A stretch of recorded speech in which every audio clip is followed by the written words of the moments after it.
Let's begin. Oh, we are already there? Okay. Yes, welcome to the panel. Okay, let some people come in first, so that we can really start there. So, welcome to this panel where we try to discuss a little bit what's the impact of the digital future or the artificial intelligence on the way how we work in the future might be. So we have some collaborative panelists here there who will give their statements on this one. So I think you give us a very, very short introduction, who you are, what you do, sure. And then let's start directly the discussion. One question to the technical room, actually. Can I have a picture here? Can I have this picture on there? Can I have this picture on the screen? Yeah, okay, thank you. Okay. So please. Yeah. Good afternoon, everyone. I'm Untitled Chapter. I'm part of Untitled Chapter Capital, and I head their digital lending business. I'm Prasanna Lohar from DCB Bank. I head innovation and architecture for the bank. Hi, good afternoon. I'm Satish Satyarthi, Director for Innovation and Development for India, working with personal health. Dinesh Guarda, I'm an author and as well CEO of Studio and Blogs.net. And also myself, I'm Axel Angeli. I'm coming from Germany, some a very, very cold country for the moment. And my vision for the future is actually to make everybody aware of digital and how to work with it, and that it works in harmony. So, our topic is about how will the way how we work in the future, how will it change? Do you think you have a vision? Yeah, of course. I think so. We are already seeing a lot of change in the workplace, and I talk from my personal experience. Before I was with Aditya Birla, I was with a bank called ICICI Bank, and we were actually engaged in projects which were on a large scale digitization. And one of the things that I was involved in is creating a robo-advisor. And the whole purpose was that it's a large bank, and I'm sure the audience here would know ICICI Bank. The number of customers is of course very large, and if you are looking at serving those customers and advising them on a very large scale, the linear increase of relationship managers and advisors is really not a model that will be financially viable. And therefore it's very important to convert the advice that people give into an algorithm which can self-learn, and that's how you kind of start giving advice on a very large scale. And typically what happens is that you basically expand your market, and really from a point of view of the business, it was important to look at really the mass market and not the top, which was anyway very, very highly competitive. And the mass affluent segment was basically not getting served because of the old ways of doing management. Coming back to lending, where I am currently involved in, lending typically, if you look at the large part of lending, maybe about 90-95% of the lending is actually a small ticket lending. And here, and I have been in the lending business when I started my career, and when we did that business back then, every customer had to be met, we had to collect documents, and a person actually had to scan those documents and then take a decision whether to give, how much to give, at what rate to give, and then take PDCs, put the PDCs into go take it to operations, take the agreements, put them in a locker, and then someone has to present the PDCs every month. Everything was basically manual work. Everything basically has changed in the recent past, and none of these things are basically required now. A lot of these obviously have been enabled by the environment, by platforms, some of them supported by the government and the regulator, and it's really, really changing very fast. So as you look at it, it basically expands. I think while we're talking about future of work, it's the context. It's important to understand the context because what it basically does is that in a country of our size, it helps. This kind of a technology basically helps to expand and reach to many segments, which otherwise wouldn't be possible in the old ways of working, the old models. One question back just then, because you're coming from a bank. I was with a bank, now with something what we call the NBFC. It's a non-banking financial company. Banks are known as being extremely conservative, especially when it comes to technology changes. Actually, what do you do to make artificial intelligence or the next generation technology tasty for a bank? For the bank? For the bank, for the conservative people who say, no, better not. Okay, so no, banks are no longer conservative in terms of accepting the technology. I wouldn't say that. And honestly, when the technology started really becoming more mature, banks started looking at competition, which was from unknown quarters, and they have accepted the technology. I think it's a much more mature technology than perhaps, let's say, blockchain. Banks started looking at this technology to begin with, from a cost-saving perspective, right?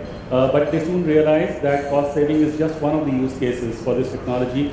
Sales, service, fraud prevention, all these basically can be enabled by artificial intelligence. And I think most of the private banks and the public sector banks in India are looking at this technology not from a very conservative point of view like cost saving, but also from a point of view where it actually helps them reach out and serve the customers better. Okay, thank you. Thank you. So Ninja, what is your view? So thanks for this about the vision of adopting technologies and so on. So we have seen this journey, like every 20 years we have seen kind of a breakthrough in overall the way we operate all businesses, operations, which we have seen with the rise of internet way back in 95. If I would have asked or somebody would have told you that on 95 you will be getting your food on mobile phone, you can order or you can do so many such operations which you used to do on share market, capital market or banking operations on mobile phone, people would have really made a mockery or like, is this can really happen? But over a period of 20 years we have seen, yeah, this can happen and this is the way we will evolve. So what we have seen the era of mouse or keyboard, which was one of the innovation. Followed by, we have seen the era of QWERTY keypad on mobile phones, and followed by, we said, why keypad? So let's have a touch screen. That's what we have seen. So people are still looking for more innovations. Then we have seen voice-based assistants and getting into voice, or maybe in tomorrow, brain-to-brain interface. That's the evolution happens based on how consumer asks or consumer demands. Now, how we are evolving with typically on smartphones and with the rise of internet, consumer is already using them and want everything there and there itself. And any organization is not able to give that offerings or service on those channels, it becomes very difficult for those organizations to serve the consumers. Now, while doing this journey, like say banks or any other company, it's very important to adapt those technologies which are leveraging services of consumer as a personalized service or hyper-personalized service there and there itself. That's what it's a really massive thing to really implement AI or blockchain or all these technologies which is in favor of consumers. And just to support what banks are doing, or everybody has understood the power of open banking, API banking or AI to be delivered as a part of consumer services.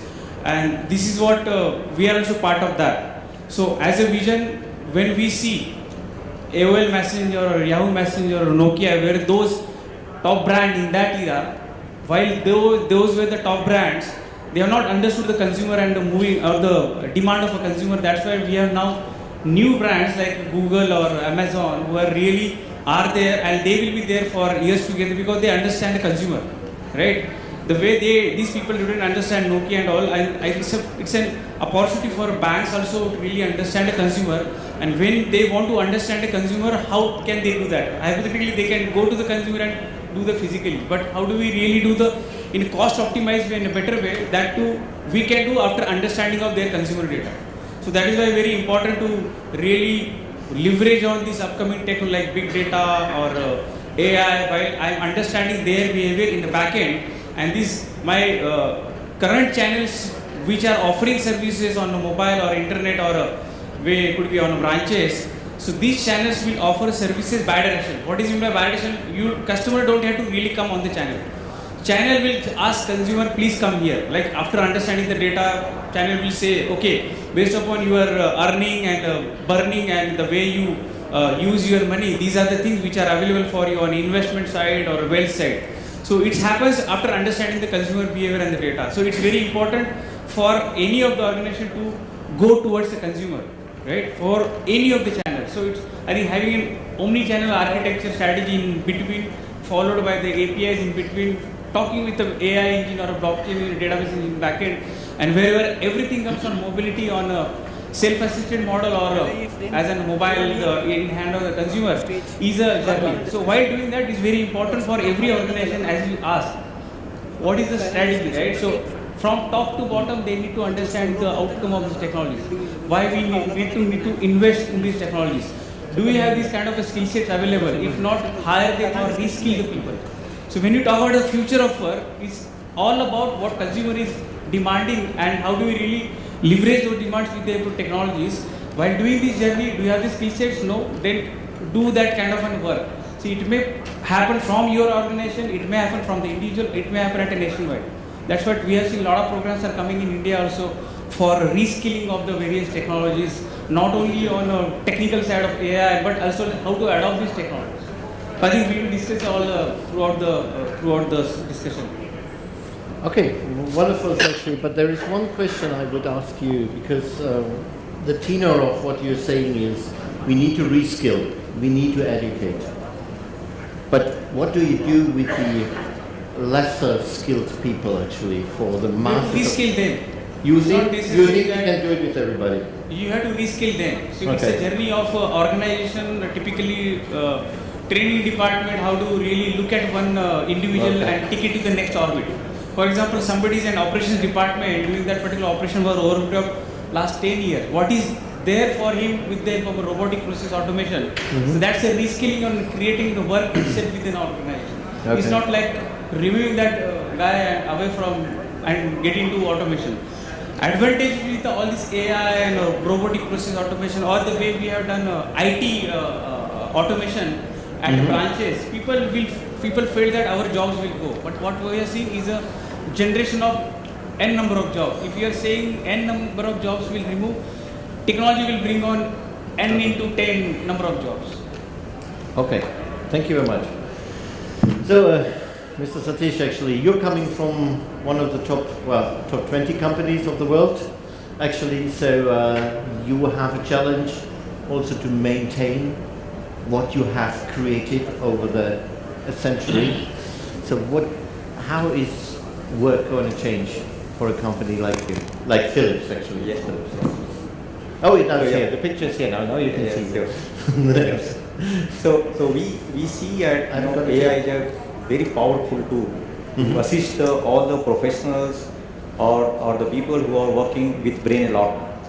So for example, let us say in healthcare, doctors will get assisted with huge amount of intelligence already on their plate to make better decisions for themselves. So basically it is empowering the already people who are already working. So it's not it's a positive impact on the workforce. Workforce will become more effective, accurate and faster. It is already happening. It's already happening. We have seen enough examples with Philips projects. Otherwise also there where the amount of data that was being processed earlier by the same set of radiologists or doctors are increased multifold. Not only that, even accuracy has increased multifold. Also, this AI as a tool can adapt to the needs of these professionals. It can adapt to the needs, what they actually require, where they need assistance. So it will be able to actually find those gaps and fill those gaps. So we see this is a very good addition for the workforce to be more effective, accurate, faster and productive. So overall it is going to be an extremely powerful addition to the entire workforce, and in turn it will help for sure organizations like Philips as well and overall society. On the part of learning, I would say adaptive learning is already there for quite some time. But this adaptive learning will go to a level where it is totally individual based learning, which will make it far more effective. There are two levels of learning that as a human we get. One is at individual level, where we get learning through the exposure, through the studies, through the experience that we have in the society or in our environment. Second, as a generation, as a community, we also learn. And that is where we keep learning from one generation to another generation. This AI is just such a powerful tool that it will combine both together and give total learning to the individual based on each requirement at each next level where he wants to target. Okay. So that is where we see. Thank you. One question to you actually, because you are a technology company. Let's do a time warp. Let's say in 10 years' time, will humans teach robots or will robots teach humans? See, it depends on what to teach.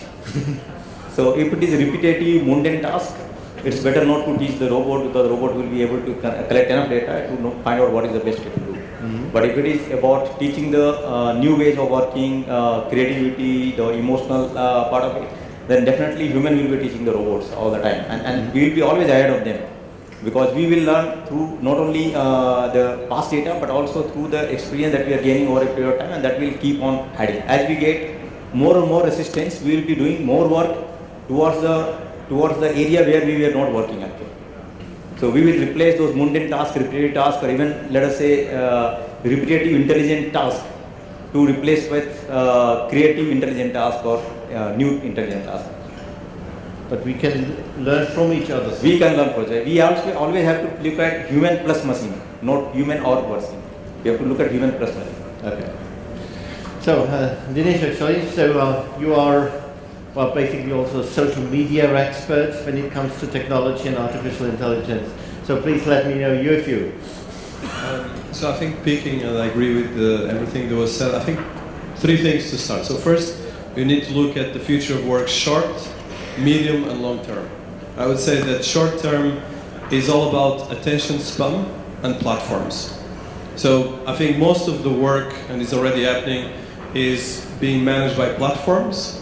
And you have working platforms, freelance platforms, expert platforms, network platforms, and the work comes from these platforms and the network that you build within these platforms and networks. Might be online or offline, but it's platforms. Then the second thing is the attention span. And I think the attention span is very important because, well, if you look at, of course you need to look at the different generations. If it's children, that's a big problem because they are growing up with machines, and this is still short term. If it's people with our age, we are in the middle because we have access to a lot of technology, but some of us are more digital savvy, others less. And this is a very important thing because I think the ones that they're not going to be digital savvy will be out of work, which is a big task and a big challenge for society, because if you don't have a big brand or actually a brand digitally, you're going to have less good jobs and you won't be hired for better positions because you don't exist as an ID. So the ID is particularly important. So this from a short-term perspective. And I think the attention span is very important because the attention and the skills that was mentioned, because if you don't, we need to continue updating ourselves. I think everyone here is conscious about that. And this is on the personal level, on the society level, and on the business side, and then the expertise level of each of us. Then on the medium long term, I think we're going to have, and picking what was said, that you're going to have something that never happened in history of mankind, is that you're going to start having humanoids. And this is not science fiction, it's starting to happen. And I think this is short, middle, long term. It's going to be, medium, long term is going to be something very disruptive. We're going to start having some disruptive scenarios of like science fiction things happening. And this is in 5-10 years. I don't think it will be less than that, but there will be more than that. So we're going to have humans-machine interaction, so kind of new beings. And this is already happening because there's already enough development on technology for this. And I think the challenge is that this is going to be more like artificial or more organic, in the sense that some of these implants can be humans and so forth. And I don't want to go into science fiction, but this is happening as we speak. So of course, this revolution, there will be much bigger then, because of course, this will question the very human nature. And if you see right now, we have massive problems of social inclusion around the world. We have the Brexit, which is I don't go to politics, but if you see the Brexit or what is happening with nationalisms around Europe and the US, it's a paradox. Because in the end of the day, Trump won part of the elections because he said that he would get back the coal jobs. There's no coal jobs, I'm sorry. That's kind of the past. So we're going to have more automated jobs and more machine-driven jobs. So we have a paradox of perception that is already here. Okay, I'm not even talking when we have machines around us. So this kind of medium, long term, it's very tricky. And I think we need to be prepared for that. We need to start coexisting because we're going to have us and some like us androids, whatever we call it, being in parallel. So I think this is going to be very, very disruptive. I'm preparing myself, even me, for this, and I'm building some of these things. I think everyone here is partly, in one way or the other, responsible for creating this. So I think the challenge is how we're going to be doing that. So from a future perspective, let's say, short term is the platforms. We need to improve the platforms and the skill set that you mentioned yesterday, and of course you mentioned is key on all of you. I think the skills is a massive problem. It's not just for children, it's for everyone. Because we need to continue updating society. And this is not a simple task for governments, because the education we have is almost, if you look, even people like Bill Gates were not in the university or abandoned university. So we have a lot of very demanding and have a lot of very advanced levels of education, but it's going to be more and more continuous education. And I think this is something that is still not perceived, because the human being society in the last thousands of years was built to, okay, we'll reach 20-somethings or 40 and we'll calm down and we'll have a calm life. But now, no, you need to be until 60 or 7 adapting ourselves. And most of people after 60 or 70 don't want to work or they want to have a calmer life. But that won't happen because, first of all, the population is too old, with the exception of the emerging markets where you are part of it. So I think you're going to lead this because you have the youngest population on the planet. And just to finish, a very important point that no one mentioned here, and this is not so much about artificial intelligence, a big challenge for humanity. I was actually in Dubai recently, and one of the things I spoke with someone quite young was that she told me something that I was very disrupted. A huge part of the world population is 20-something years old, and these people are not doing anything. So these people will go to extreme movements and extreme rights or whatever we call it, because they need to have some kind of vacation, some kind of purpose, or then we need to integrate them in society. So this is for me the biggest thing that is not about artificial intelligence to answer, because on the artificial intelligence, we're using these tools, chatbots, to learn, to improve, like was said, and improving ourselves, even just using sensors to understand what can we be better and so forth. So on that level, I'm completely bold about AI, but in the other parts, of course, I'm very concerned. So, thank you, Dinesh, actually. So, I wanted to ask you some questions, but you have given all the answers mostly on this one. One direct question what I have, will we facing soon a stronger resistance towards the technology development in the societies?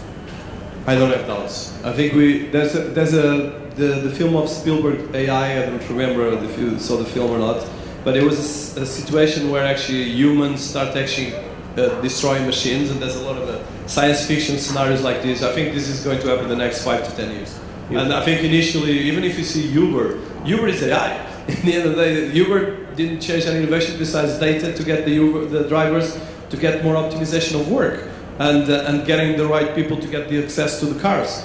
And as well, the next 5 years, we don't need people driving cars. So this is kind of already a massive disruption. How much drivers there are in the world? Just in London, there's 80,000 drivers of Ubers. And this is London, okay? And actually, a Uber driver in London is actually quite well paid for the rest of society. So this is a very big shift that is going to happen in the next couple of years. This is starting to happen. And partly all this social arrest that we're going through is already this perception. But I think for now, people are not realizing how disruptive this is. Because for now, it's mostly they blame the politicians. But should not blame the politicians. On that level, I defend the politicians. I think we are all part of the policy. We need to be responsible for this. But it's a big question right now. Okay. Okay, so that brings us actually quite soon to the next topic, because you speak about disruption. Disruption is going on there, and a lot of those things that happened the last 10 years, they just happened. Nobody was planning this digital revolution that we are in there. Every time when we speak about it, things like Industry 4.0, it already happened. But somebody said, okay, in 10 years' time we go to the parliament and decide we will have Industry 4.0. No, the parliament comes there and asks, what is Industry 4.0? Oh, I think we have to make the laws now. So, are we losing control? Is control in there? So, the word what we use for this is an evolution by design possible? The evolution is going on. Is the design, can we design it? You're already shaking, Sam, or nodding? Actually, you want to say first? Maybe. I think as a part of typically only around AI journey, if you say more than 20 governments has published their national strategy on AI. Yeah. For example, in India also we have published national strategy of AI, means what all areas we will do the automation and typically which are the programs we will run around considering current situation of the artificial intelligence. When I say current situation of the artificial intelligence, and look at categorization of AI, what we are doing as of now is only around narrow artificial intelligence. We are not doing much on, or rather than we are not able to do much on something which is on general artificial intelligence or super intelligent artificial intelligence, wherein we will see when I am dancing at the same time robot will understand how to dance and start learning themselves. Yes. So that's the future which the question we asked, whether human will teach robots or robot will teach the human. Yes. So that's maturity is yet to come as an artificial intelligence. So what we have as of now is something around narrow artificial intelligence, wherein self-learning cars or self-automated cars or connected smart houses, wherein IoT devices based upon the machine learning which is will happen for those devices will learn and will automate their events. And that's how we will have a lot of use cases in banks, in fraud risk and understanding of the consumer behavior. So when something which will go out of control, there we need some kind of a policy. And I think it's the right time for most of the governments and constitution to come up and to do the policy framework around what is need to be automated and what is not to be automated. So because when we say machine learning and when we drive some of our applications after machine learning and with the help of a black box AI, we don't know what is to be what will happen with those black box AI. So it has to be like explainable AI, which is in favor of humanity. So when we look at innovation and the innovations around 17 sustainable development guidelines, we need to utilize or use those technologies which is in favor of society, and that's what is the control we need to bring on. It shouldn't be something which is not helpful for the human being. But would you have a recipe how to control these things? So if you say recipes, that means that you have to really create a policy or framework the way we have a cyber security policy or we are working on blockchain policy. In similar way, at a national level at least we should bring on some policy what needs to be automated. So that interest of having human out there and working on some of the tasks which is relevant to the human creativity will be, that interest is kept secure. Prasanna, what do you think? So Prasanna is me. Oh, no, you're Prasanna. Okay. Oh, yeah, sorry. Yeah, oh, sure. Yes. So, no, Axel, that's a very fascinating question, and I think the short answer will be no. Doing something by design. The reason for that, I think, is that this whole AI revolution, so to say, happens because of engineers, not by politicians, not by social scientists. And therefore, it's very, very difficult for a parliament, like you said, to actually define prior to what should be done. If you look at all the advancements which has happened in technology and in AI, none of that has been actually done with any intervention of any regulatory body or even a government. And therefore, doing anything by design basically means that you may throttle the whole innovation spirit in this whole process. But having said that, when let's say the governments, if at all they understand, if they start understanding, it's important for them to then draw the boundaries and then guide the whole implementation of the technology maybe in the right direction. And a lot has been told about AI, having its bad effects, and there will be bad effects because anything which is for the good of the society can also have a bad aspect to it, and that's where governments and regulatory bodies, but even the private players who are actually working on this, and really the large players which are really the ones who have the most data with them, which is really what fuels the whole AI technology. I think even they have to start behaving responsibly. But they are for-profit organizations.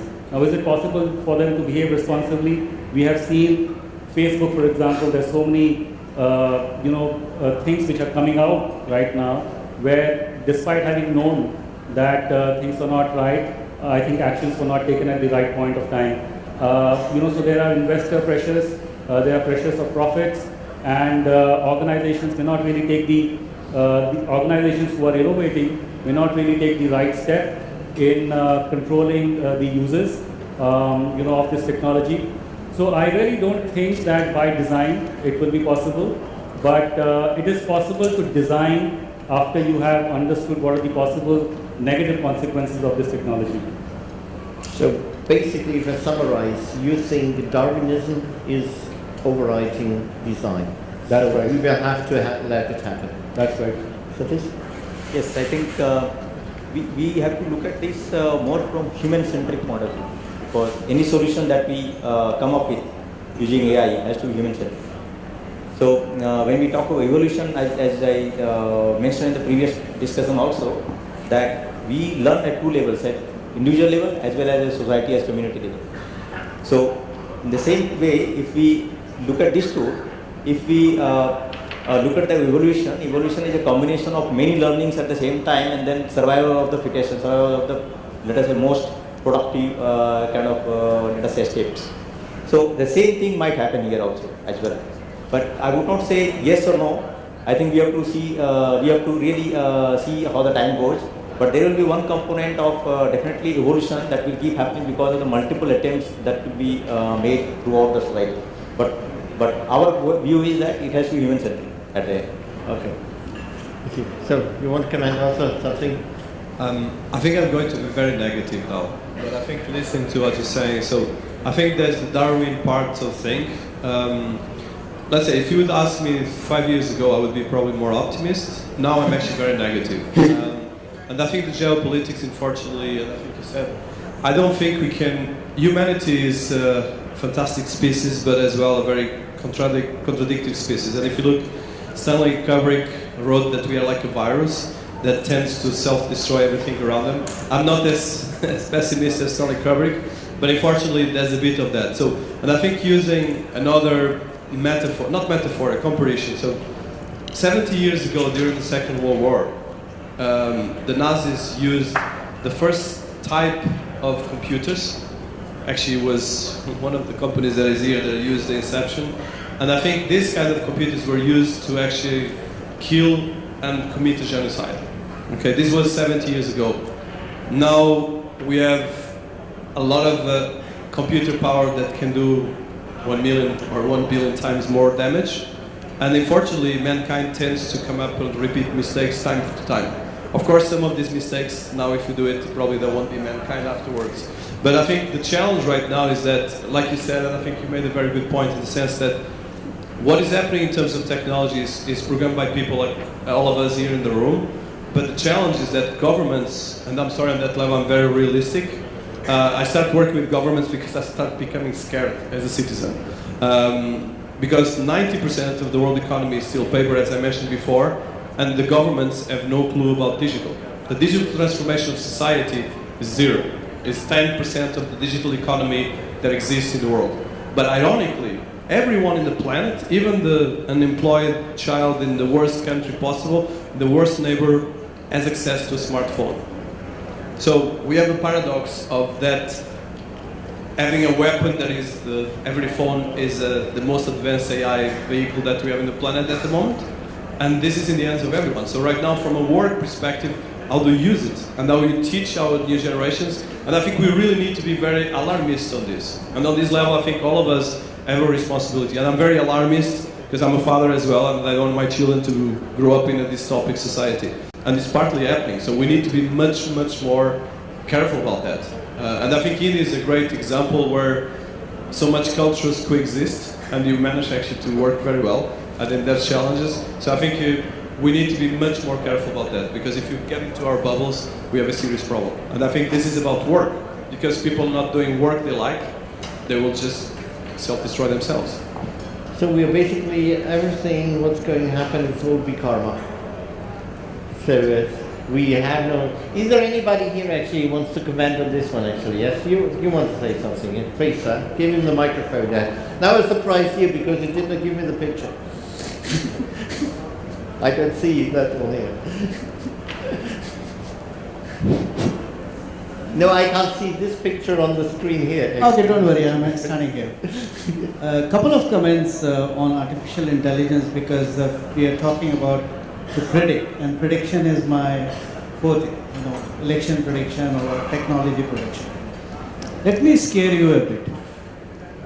You have a stall there which makes micro drones, very small. You can still reduce it, put it more power, which can carry 500 kgs or let's say 400 kgs. I put a C4 explosive, put a small AI chip which knows which direction it had to go. With a face recognition, it will fly down the first set of robots, which generally drones cost about $10 to $20. Use the C4 explosive to break the wall, press enter, do the face recognition, hit it on your head, job done. I can kill any head of a state I want. That drones can be launched from an aircraft, it can be launched from your car, it can be launched from anything. 50,000 drone doesn't going to cost me $1 million, and my job is done, which is less than a missile test. We are in a scary world. I give you a very small analogy. You all have seen kitchen knife. Kitchen knife is used to cut vegetables. But can't I use a kitchen knife to murder you? That's exactly where AI is going to be. So we have to be like human cloning. We made regulation that nobody will get into the space of cloning a human for wrong purpose. The standards were set. So what we need is a global standard and set of ethics to be written down for artificial intelligence. Like Dennis said, 27-year-old world population, right? It's a dangerous. Because some may go brilliant, and these drones with C4 explosives and all are not going to be done by me or anybody sitting on the stage or in the audience. It would be a 14-year-old, 15-year-old kid who will get this job done. My son, 14-year-old, do a brilliant AI. He knows AI much better than I know AI. So we are living in a scary. Now coming to the positive side, we heard about a word which banks use, in fact every business use, which says customer experience. Now this customer experience is old. Let me tell you, you talked about ICICI Bank. Customer experience I know pretty well, SDFC Bank. The world is moving towards, do you know me? It is not customer experience. You cannot tailor a customer experience set using XYZ technology to cater your customer who are HNI customers. Every HNI customer is different. So we need individual approach. There AI will work fantastic. Because if you give me a credit card, oh sir, I get a call. Sir, you know what, we are giving you a better platinum credit card with A, B, C, D facility. I asked them, okay, when you can deliver it? I am open for it. Sir, can I have your name and address and everything? Come on, I am already a 20-year-old customer with ICICI. Why you are asking? You should have all there. In fact, tomorrow morning, deliver a card to me. I want you to know me. I don't go by your customer experience. That is what AI can deliver. And if AI delivers that, then it is a better technology. Otherwise, it is just a buzzword. Like yesterday in my panel, somebody said, Alex only said that. People use blockchain. Everybody talks about blockchain. 90% doesn't know what is a blockchain. I mean, if you have just rule-based enterprise solution, which is perfected and your rules are dynamic, I don't need a blockchain. I have worked 26 years in ERP, SAP, written right from R3 stage to new dimension product. My project never failed a deadline. Why? Because we do a rule-based. We put a process in place, how much time we have to spend, what are the questions, drill down, brainstorming, and then we deliver the project. So AI has a future. But what future, you're going to decide. Thank you. Thank you very much, actually. So at least I hear from this statement that you believe that we are able to design. Yes, we are able. Okay. So, yeah. Okay. Just to summarize it. Okay. We have one topic actually to cover here, and I'm just standing up. I give you a little task while they give their statements. If you look around a little bit in this room, and if you look also on the panel, try to figure out what is wrong in this picture. Okay, in terms of equal rights, that is what we want to talk actually. Will artificial intelligence make equal rights or not? Artificial intelligence? Artificial intelligence. Sorry, what was the question? Huh? What was the question? Will it bring us more equal rights in our society? No, I don't think so. And the reason I say I don't think it will bring equal rights, simply because of the previous question and the question previous to that we were discussing. In society going forward, I think skill, as we were speaking about, is going to be very, very critical, very important. And like the older days when, let's say, the industrial revolution was taking place, someone who was working on the field in agriculture, and when that got mechanized, he could move to a factory or to, let's say, a departmental store. But today, if the departmental store is getting automated, where will that person move to? Will that person start learning research? What kind of research? Which field? All those questions will basically start coming up. And therefore, as this technology progresses, I think the society perhaps is going to get more unequal than equal. Thank you. So, Prasanna, what do you think? I think, it will facilitate the way technology will facilitate to bring on, after understanding what is the demand, supply, how everybody has to be there on the same platform. This technology will always, it could be AI or any, this is what we have seen. Every technology comes and it always facilitates the way we do businesses, the operations, and the way we live. So in a nutshell, it will facilitate, but it is not ultimately will do in a overnight, will bring on kind of a change. It has to be done with the help of combination of expert people and the expert guidelines with the help of technology. It will facilitate what we want. But you see, if you look around, young people, old people, women and men, they're all using maybe the same mobile phone. So in terms of technology, they are all using the same. Isn't that already going to balance out a bit? Yeah, it is already good. That's how the evaluation. Like for example, 6-year-old girl or who is directly started utilizing touchscreen, and if you all of a sudden give her a newspaper, she will start touching the newspaper and expecting something will happen. Or after some time, it will touch her finger with her body just to check whether finger is working or not, because she has already moved on to that orbit. And what's there in the next orbit, she or that generation will bring on.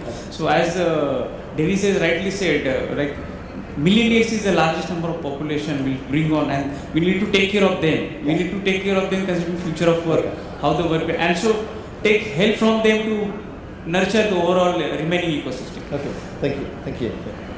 So this. Yeah, I think AI as a technology itself will not bring out any or bring in any equality as such, because it's just a technology. It depends on how we designers design it and how we recruit it. For example, it is based on data, right? If data is biased, for example, if you are collecting from a given population, which is only applicable for certain geography or certain age group, then definitely that bias will also be in its prediction also. So we should be careful about this aspect of the AI, and accordingly, if we want unbiased output, we have to build in that. We have to check for that. That requires huge amount of effort. There are enough examples recently where it went wrong. So we have to put the effort to make it unbiased. Otherwise, it will always have that bias which we built in place, and that is where instead of bringing equality, it might be continuing with the same bias going forward. Thank you so much. So Dinesh, a quick comment, because we're running out of time, and I want to have one last question to the audience. I think I subscribe everything was said. I think I come back to what you said about the tool.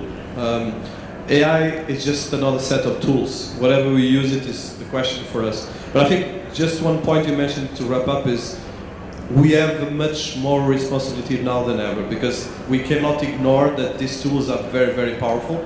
And we have already seen around us, just look at society, the kind of disruption that is happening, a dystopia, is starting to happen now. I think actually India is kind of very balanced because I've been coming to India and I see the difference actually. I think India is improving as a society now, if you look at the poverty and everything else. But the rest of the society, if you go to the United States, which is supposed to be a more advanced country, all the technology actually just destroy part of the way the country works. And I just finished that it's very important that the technology doesn't improve, actually sometimes destroys. So we need to be very careful the way we use the tools now, and that's for me the most important thing. Okay, thank you, Dinesh. So I gave you a little task actually. Did you find out what is wrong with this picture in these rooms?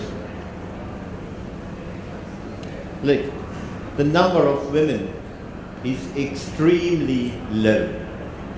I have learned actually that in the population we have 50% women, 50% men. But why on an IT show, an artificial intelligence show, there are so less women? On the panel, none. And I look around here, okay, 1, 2, 3, 4, 5, actually, oh, there's somewhere in there. So actually, not too many. So, where the microphones are? You have the microphone. Maybe one of the ladies who can you tell me actually, how can we encourage women? That's a question directly to the few women here. How can we encourage you other women actually to participate in such shows, in such development, in the artificial intelligence, to bring in new skill? That is equal right. It's not only to have equal rights, it's also equal doing. So who wants to say? Can somebody? Will you tell me something? Come on. Raise your hand, just that he can bring the microphone. She's there. I'm here. I don't know what needs to be done to encourage other women. So, we can't hear you. Okay. I said I'm here, and I was part of the panel in the morning, which spoke about AI as an investor. So really tough for me to say what is going to encourage women to kind of change the demographics, what is lacking, what's stopping women from being part of this. Very tough. I don't know. I'm here. I totally enjoy it. What made you participate? I'm an investor. I work with Indian Angel Network. So we invest into early stage startups, sector agnostic. We look at AI startups also. So that was the reason I am here. So it's a classic temptation, yearning for money. Sorry? Yearning for money. That's the classic temptation. So actually, you're coming to make money. Yes. I think isn't that for everybody here? How can we get women to encourage to be engineers also? To invent? You're smiling, sir. Please tell me something. Come here. The lady in front here. I think she knows something. I see her brain thinking. Yeah. See, it's upon a woman interest, and first of all, every company women do not know about the AI show. So it's like that if you have any interest in upcoming AI or any other technology, first of all, you have to suffer through the internet and you have to keep updated yourself. So if you will talk about me, then I love coding and I love to go for any conference like this. I usually write a research paper, so it's from inside you should come up with this thing. So, and would you have an idea why you're, the other women you went to school with, you're around you all the day, why are they not wanting to code? Why are they not wanting to be in the technology business? Why do they want to be media designers or fashion stars? I don't know. It may be they have some other interest. It depends on the human interest. Huh? Somebody else has an idea. This is also the question to the men. Maybe you know how to encourage them, of course. So, thanks for giving an opportunity. So, it's a perception. I am Ramasubramaniam. First of all, I am Ramasubramaniam, representing TTK Prestige. It's a home appliance organization. It's a perception. You know that today ISRO satellites are launched by the women's. They heads the departments in ISRO and they are tech savvy guys. It is launched by women's. So our defense minister is also, she is a lady. So I am not seeing any differentiation as far as India as a country. And last few years, it is gaining momentum. In fact, my previous organization, I could see that the business heads were women's, and the organization has grown multifold. So that there are no such differentiation. In a way, I also place a request to the organizers that to consider women in the panel. Maybe that is one of the point where I can say that as including the gender diversity. Well, we are not cancelling them. Actually, they don't volunteer.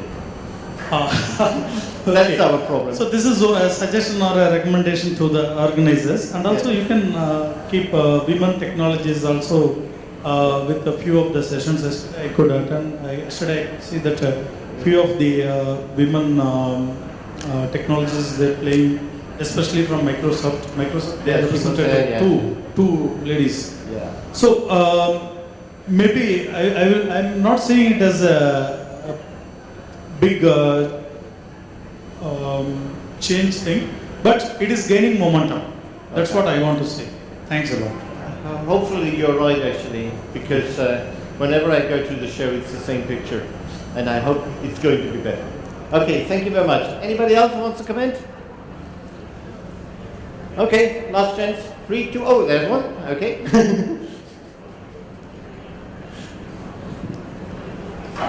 So hello all, my name is Paras Kataria. I am from Nando's restaurant. So on a gender diversity side, so just wanted to share one practice over here. That when I joined the organization 3 years back, there was no, almost 1 or 2 girls over there in the Nando's restaurant, working for the Nando's restaurant, right? So we have a target. So currently after 3 years, we have around 30% of the workforce is ladies, right? Right, starting from the corporate office, and talk about the restaurant level where the team makes and grill the chicken as well. So the most so in the last event, which was an international event for Nando's, there was a lady griller from India got the award, right? And our vision is to have a 50-50 kind of a gender diversity by 2020. So that was just a thought that I want to share with you guys. Thank you. Thank you very much. One more? Okay, one last one for here. Then we have to continue with the show. In the front. Yes. Don't run, it's no cricket game.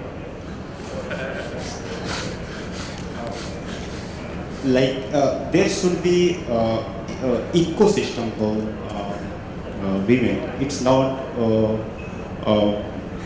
it should be everyone's responsibility, like individual responsibilities, society responsibility, government responsibility, even corporate responsibility. They should. There is some ecosystem needed for women to come forward for this kind of event. So that is, and one more thing I want to add. In India, it's my personal perspective. A real democracy should be implemented house level as well. Yeah, that is true.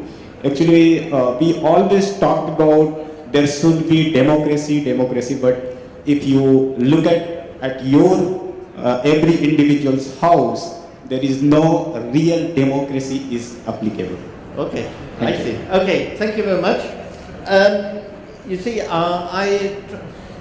one last word. Okay, one very last word actually, because we have time for one last question. -5. I'm sure here a lot of people are from IT industry, right? Raise hand how many of you go home and talk to your wife about your work, about technology, not the politics in office, technology. That's the answer why women are not. It's positive. Very positive. Okay, thank you very much actually. So I was trying to initiate the last discussion also when it comes to equal rights. It's not also about bringing in an equal part of women or men also. I want you to think a little bit. There are so many groups in your society who are secluded from technology, either by intention, either by bad will, or just by negligence or by lack of interest. So actually bring in also those part of your society. Bringing in the women is the easiest one because the platform is there already. That equal rights exist, and the resistance that women should not work and men should only be bring the money home. I think this is gone now. This generation, this is past generation. Maybe exists in some villages, but not in the big cities anymore. But there are other groups. We can think of handicaps. We can think of people who are coming from certain tribes. We can think of so many people coming from other groups who are secluded from our technology things. So just for you, my question to you is think a little bit how we can include all these things, and then we can also maybe get another way actually how we can change our workforces. Because if there's a lot of more women in there, I think this is more changing than the robots. Okay, thank you very much actually for the panel. Thank you, Dinesh, Satish, Rosanna, Ayuda. Thank you very much. Thank you very much, panelists. Victor?